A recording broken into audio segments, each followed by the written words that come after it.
하나님의 말씀은 마태복음 28장 1절에서 10절 함께 봉독하겠습니다.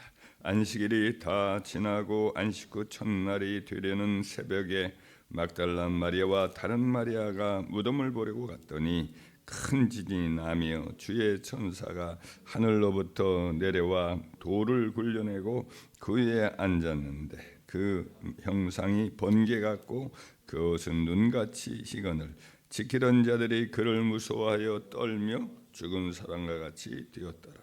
천사가 여자들에게 말하 이르되 너희는 무서워하지 말라. 십자가에 못 박이신 예수를 너희가 찾는 줄을 내가 노라. 그가 여기 계시지 않고 그가 말씀하시던 대로 살아나셨느니라. 와서 그가 누우셨던 것을 보라. 또 빨리 가서 그 제자들에게 이르되 그가 죽은 자 가운데서 살아나셨고 너희보다 먼저 갈릴리로 가시나니 거기서 너희가 배우리라 하라. 보라 내가 너희에게 일렀느니라 하거늘 그 여자들이 무서움과 큰 기쁨으로 빨리 무덤을 떠나 제자들에게 알리려고 다름질할세. 예수께서 그들을 만나 이르시되 평안하냐 하시거늘 여자들이 나아가 그 발을 붙잡고 경배하니 이에 예수께서 이르시되 무서워하지 말라. 가서 내 형제들에게 갈릴리로 가라 하라. 거기서 나를 보리라 하시니라. 아멘. 오늘 본문의 말씀에 보면 주님께서 십자가에 못 박히신 지 사흘째 되는 이른 아침에 이미 부활을 하시고 그 무덤에 찾아가 예수님의 시신에 기름을 바르려고 했던 여인들에게 천사가 나타났던 일을 기록을 하고 있습니다. 여인들은 이제 가면서 그 돌문을 누가 열어줄까 염려하면서 갑니다. 그런데 가보니까 이제 문이 열려져 있죠. 천사가 이제 돌문을 열어서 굴린 거죠.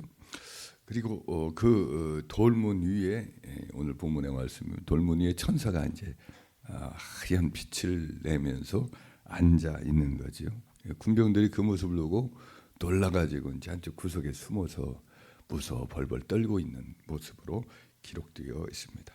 여자들도 이제 깜짝 놀라죠. 떨고 그러고 있는데 천사가 그 여인들에게 말을 합니다. 너희는 무서워하지 말라. 십자가에 못 박이신 예수를 너희가 찾는 줄을 내가 아노라. 그가 여기 계시지 않고 그가 말씀하시던 대로 살아나셨느니라. 와서 그가 누우셨던 것을 보라. 이렇게 말씀합니다. 그러니까 들어와서 이제 빈무덤 와서 살펴보고 그가 살아난 증거를 확인하라 이런 말씀을 한 겁니다. 그렇게 무섭고 떨려서 들어가서 본 것 같지는 않아요. 바로 이제 막 다름질을 하는데 예수님이 그들을 만나 주시고 말씀을 합니다. 무서워하지 말라. 가서 내 형제들에게 갈릴리로 가라 하라. 거기서 나를 보리라. 이런 말씀을 예수님이 하시죠.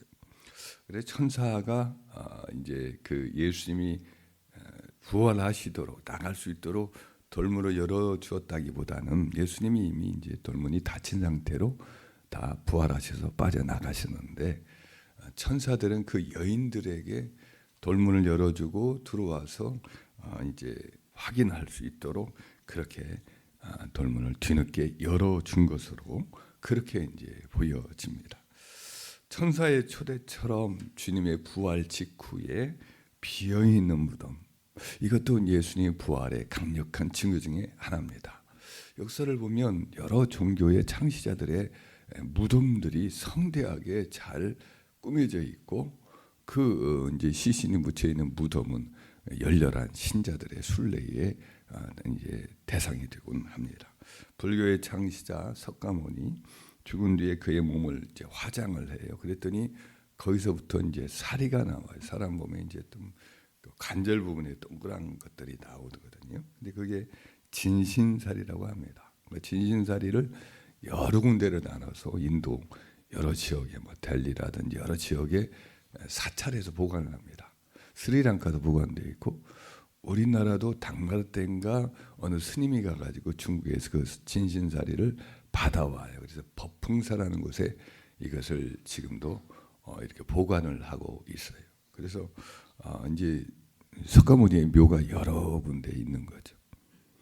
중국의 공자도 역시 숭배의 대상인데 중국의 산동성의 부취라고 하는 취프라고 하는 시가 있습니다. 거기에 공묘라고 하는 곳에 아주 크게 만들어서 사람들이 거기 와서 또 경배를 하기도 합니다. 이슬람의 창시자인 모하메드의 묘도 이제 사우디아라비아의 메디나라고 하는 시가 있습니다. 거기에 이제 묘를 만들어 놓고 사람들이 거기에 와서 끊임없이 이제 찾아오고 경배를 합니다. 하지만 우리 주 예수 그리스도의 무덤이 없습니다. 이 무덤을 찾아와서 경배하는 사람은 기독교인들이 아무도 없는 거죠.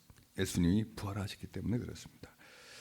혹은 이제 사람들이 예수님의 부활을 믿지 못하니까 이런저런 이야기를 하지요. 예를 들면 뭐 예수님이 십자가에서 고난을 당할 때 기절을 했다는 거지요. 기절을 했다가 무덤에 갇혔을 때 이제 살아나셔서 그래서 이제 무덤에서 빠져나왔다.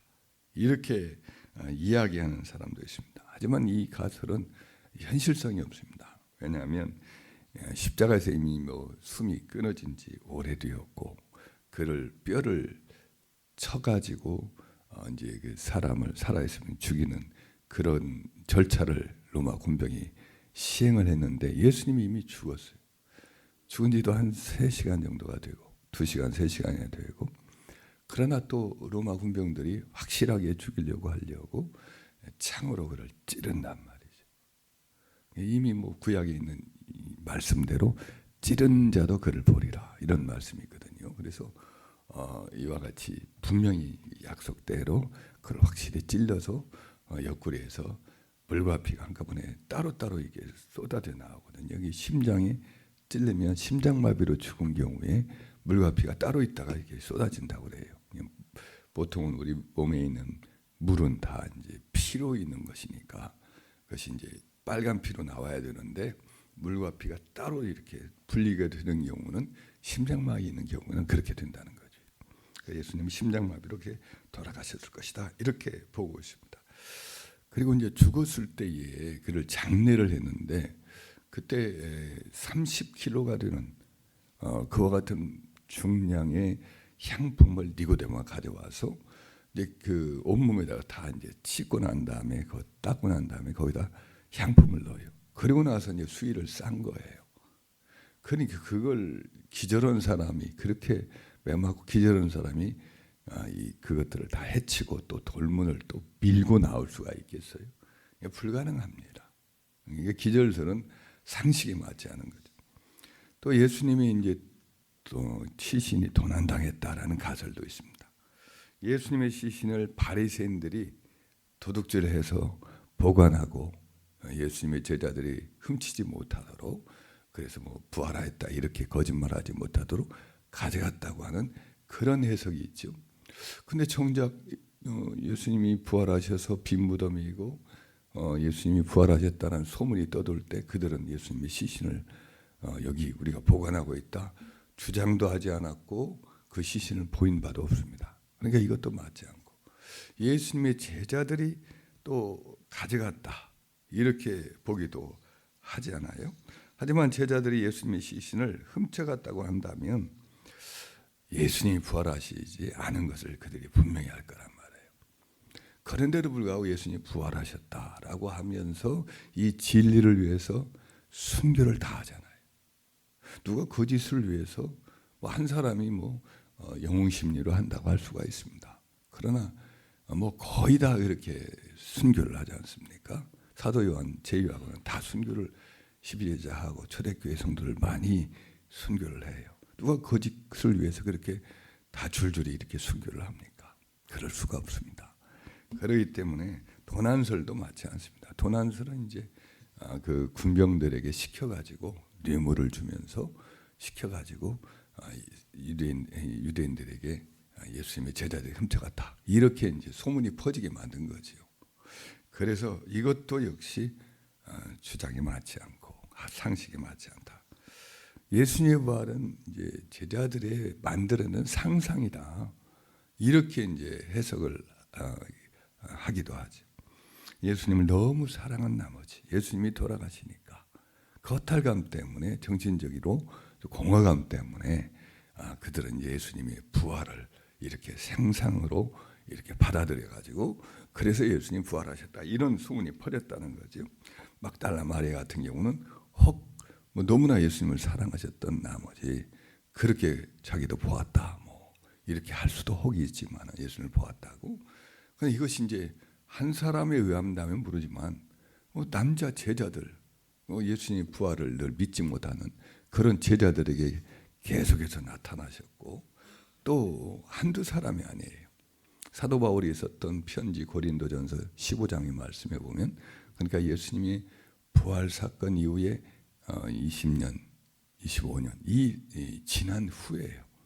20년 후에 지난 이후에 예수님에 대해서 쓴 편지를 보면 그 고린도 교회 성도들에게 쓴 편지를 보면 500명 성도들에게 예수님이 일시에 나타나셨다라는 기록이 나옵니다. 그 장소가 감람산이거나 갈릴리에 있는 다볼산 뭐 이 정도로 추정을 하는데 거기서 일시에 이렇게 나타나는데 그 중에 대부분이 태반이나 살아있다.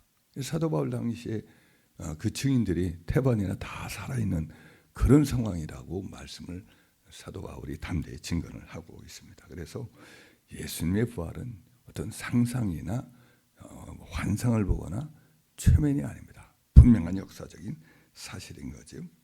그래서 오늘 천사가 당당하게 마리아에게 막달라 마리아에게 다른 여인들에게 또 이렇게 와서 보라 비무덤을 이렇게 얘기했지 않았습니까? 기독교의 이 창시자인 예수 그리스도의 무덤이 없다. 믿음이 빈무덤이다. 이와 같은 사실 자체가 이것은 예수님의 부활에 대한 강력한 증거 중에 하나인 거죠.